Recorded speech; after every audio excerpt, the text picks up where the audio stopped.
नमस्कार, आप देख रहे हैं 4 पीएम और मैं हूं आपके साथ निधि तिवारी। G7 की बैठक में पीएम मोदी को न्योता नहीं मिला।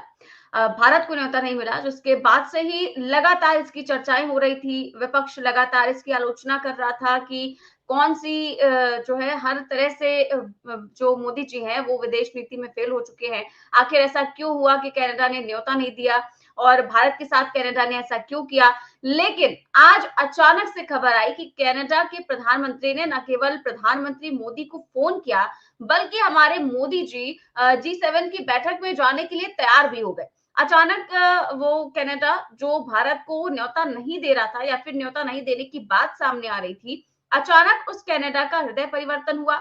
उसने मोदी जी को फोन कर दिया। तो ऐसे में सवाल अब ये खड़े हो रहे हैं कि आखिरकार अचानक ऐसा क्यों हुआ और क्या कनाडा अचानक से जो मोदी को एन वक्त में न्योता दिया है, उसके बाद क्या भारत के लिए वहां जाना सही होगा? और इस पूरे वाक्य में क्या मोदी जी की जो विश्व गुरु वाली एक छवि बनाई गई थी, उसको धक्का लगा है? और आखिरकार अब जो गोदी मीडिया लगातार तमाम तरह की चर्चाएं कर रहा था कि अब मोदी जी को न्योता मिलेगा तो वो जाएंगे ही नहीं, उनको जाना ही नहीं चाहिए। उसको उसका क्या होगा? इन तमाम चीजों पर हम चर्चा करेंगे और इस चर्चा में हमारे साथ मौजूद है प्रोफेसर अखिल स्वामी सर। सर बहुत बहुत स्वागत है आपका। तो सर सबसे पहले मैं बताना चाहूंगी कि जो एक तरीके से जो न्योता नहीं देने की बात सामने आ रही थी, कनाडा ने G7 की बैठक के लिए अब भारत को न्योता दे दिया है और प्रधानमंत्री ने इसके लिए सहमति भी जाहिर की है। और बाकायदा प्रधानमंत्री ने ट्वीट करके ये जानकारी शेयर की है और उन्होंने बताया कि कनाडा के प्रधानमंत्री का उनको फोन आया है। उन्होंने लिखा कि कनाडा के प्रधानमंत्री मार्क कार्नी से फोन पर बात करके खुशी हुई।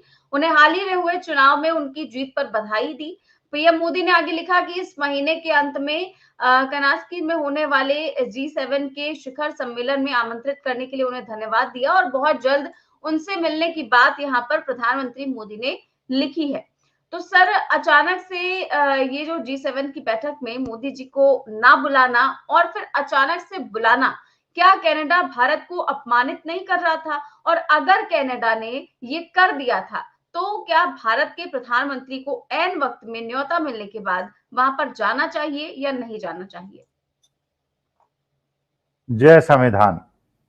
देखिए निधि, मैं जो विश्लेषण करूंगा वो अपने भारतीय परिप्रेक्ष्य में जो हमारे यहाँ निमंत्रण देने की परंपरा है उसके पृष्ठभूमि में करूंगा। देखिए मान लीजिए मैं किसी का बहुत प्रिय हूं और कोई मुझे इज्जत देना चाहता है और उसके परिवार में कोई शादी है, तो 2 महीने पहले वो पहले मुझे एक व्हाट्सअप करेगा, एक फोन करेगा, मेरे घर आएगा, कहेगा कि सर ये 2 महीने के बाद ये शादी है, कृपा करके इसमें आप कहीं और नहीं जाएंगे, केवल हमारे यहाँ आएंगे। 1 महीने पहले फिर वो रिमाइंड कराएगा कि सर इधर उधर आपने कहीं कमिटमेंट तो नहीं कर लिया। 5 दिन पहले वो निमंत्रण लेके मेरे घर में आएगा, मिठाई लेके आ जाएगा तो बहुत अच्छा, मिठाई नहीं लेके आएगा तो कोई बात नहीं, लेकिन एक प्रकार से ये मुझे लग जाएगा कि वो मुझे निमंत्रण दिल से देना चाह रहा है।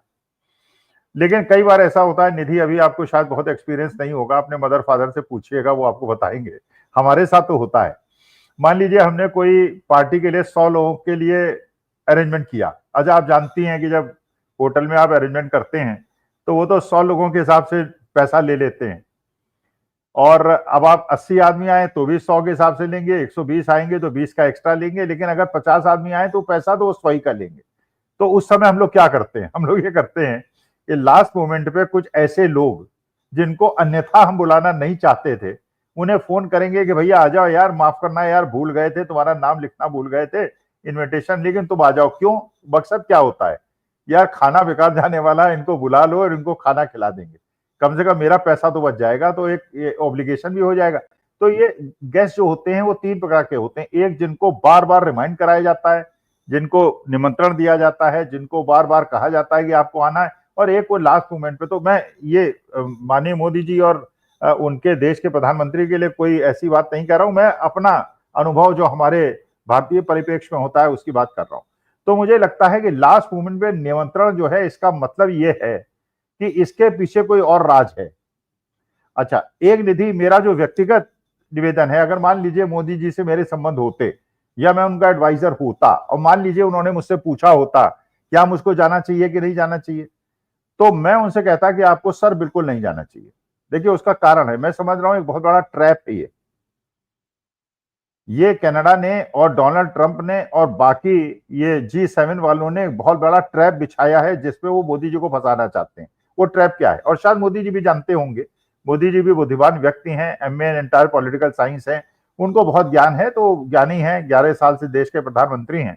ये ट्रैप ये है निधि, और आप भी गंभीरता से सोचिएगा, आपको समझ में आ जाएगा ट्रैप है। ट्रैप ये है कि अभी तक तो डोनाल्ड ट्रंप बार बार कह चुके हैं कि भारत पाकिस्तान के बीच में युद्ध समझौता उन्होंने कराया।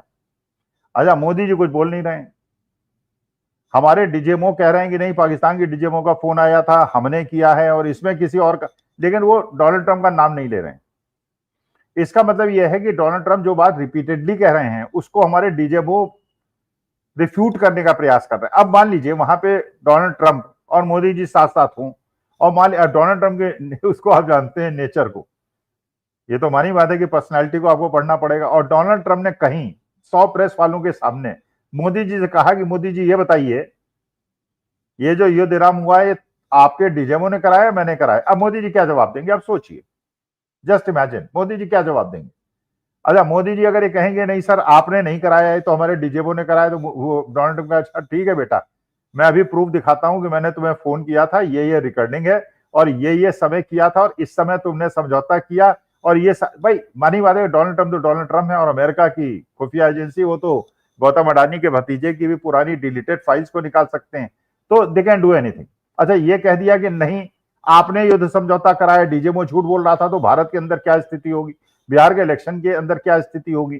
तो इसका मतलब यह है कि एक बहुत बड़ा ट्रैप मुझे लगता है, अब मैं गलत हो सकता हूं, मैं नहीं कह रहा हूं मैं सही हूं, लेकिन मुझे ऐसा लगता है कि बहुत बड़ा ट्रैप है जो डोनाल्ड ट्रंप के कहने पे बिछाया गया है, और वहां जाके मोदी जी को वो इनकन्वीनियंट एम्बैरेसिंग पोजीशन का सामना करना पड़ सकता है।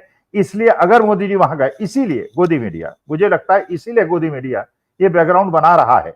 शायद मोदी जी ने उनको कह दिया है, या भारतीय जनता पार्टी ने कह दिया है कि ये परिस्थिति से निकालने का बेस्ट तरीका यह है कि बहाने बना के मोदी जी वहां न जाएं, क्योंकि अगर नहीं जाएंगे तो बहुत ज्यादा परेशानी नहीं होगी कि वो फेस सेविंग हो गई कि साहब नहीं बुलाया गया था, देखिए बुला लिया गया, इसका माने हमारी रेपुटेशन है, मोदी जी से किसी को कोई समस्या नहीं है, और हमने डिसाइड किया कि हम नहीं जाएंगे। लेकिन अगर चले गए और वहां जाके डोनाल्ड ट्रंप ने कोई चालाकी कर दी, क्योंकि डोनाल्ड ट्रंप भी अपनी स्थिति को बढ़ाने के लिए और अपनी इमेज को बढ़ाने के लिए, कि वो यूक्रेन रूस का युद्ध नहीं रुकवा पाया, वो इसराइल पैलेस्टीन का युद्ध नहीं रुकवा पाया, तो कम से कम भारत पाकिस्तान के युद्ध को रुकवाने का श्रेय ले ले, तो वो अपने लिए नोबेल प्राइज की व्यवस्था करने के लिए मोदी जी को इनकन्वीनियंट पोजीशन पे डाल नहीं। वही मेरा कहने का मतलब यह है कि देखिए ये इनविटेशन का जो प्रकार है उससे लगता है कि ये इसके पीछे राज कुछ और है, ये इतना आसान नहीं है। अगर शुरू से ही ये समझौता होता और सहमति होती तो 1-1.5 महीने पहले, ये बड़े इंटरनेशनल इवेंट्स होते हैं और सब जानते हैं कि देश के प्रधानमंत्री के पास बहुत सारे काम हैं, उन्हें बिहार का इलेक्शन लड़वाना है, उन्हें गुजरात के इलेक्शन को भी संभालना है, मोदी जी के लिए फर्स्ट प्रायोरिटी तो वो होती है।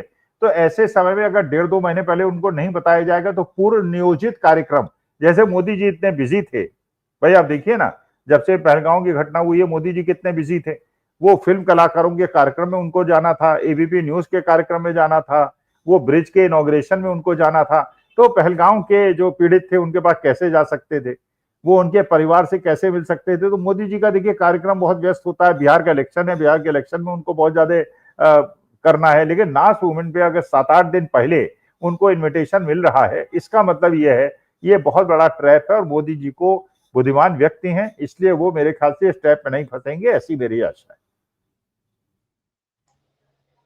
और सर सवाल ये भी है कि सारे गोदी मीडिया के एंकर्स जो ये कहने लगे कि अब तो न्योता मिलेगा भी तो भी मोदी जी को नहीं जाना चाहिए और नहीं जाएंगे हमारे प्रधानमंत्री जी। कई एंकर्स ने तो बाकायदा शो बना दिए इस मुद्दे पर कि मोदी जी को नहीं जाना चाहिए। अब तो गोदी मीडिया के एंकर और अनुभव क्या कर रहे होंगे कि बताइए, मोदी जी को नहीं बुलाया तो हम मोदी जी के समर्थन में खड़े हो गए, और अब जो है मोदी जी कनाडा नहीं जाएंगे, अब कि मोदी जी कनाडा नहीं जाएंगे, लेकिन अब मोदी जी तैयार हो गए जाने के लिए बाकायदा कनाडा, तो फिर अब क्या करें, अब इसके फायदे कैसे गिनाएंगे?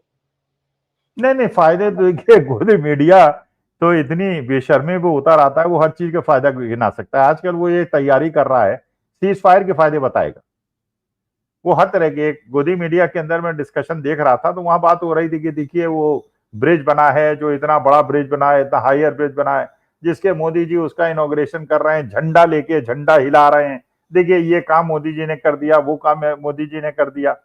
देखिए ये बात बिल्कुल वास्तविकता है कि मोदी जी की आज तक जितने भी इनॉग्रेशन हुए हैं निधि, आप जरा इसे माइन्यूटली ऑब्जर्व कीजिए, चाहे वो हरी झंडी किसी वंदे भारत ट्रेन को दिखानी हो, या किसी टॉयलेट का उद्घाटन हो, या किसी पर्यटन कार्यालय का उद्घाटन हो, या कोई भी अदानी को कोई संपत्ति सौंपनी हो, हर जगह मोदी जी खुद रहते हैं, कोई दूसरा मंत्री नहीं रहता। ये only one person who is in the वो फिल्म के उसमें रहते हैं दायरे में, वो केवल मोदी जी रहते हैं।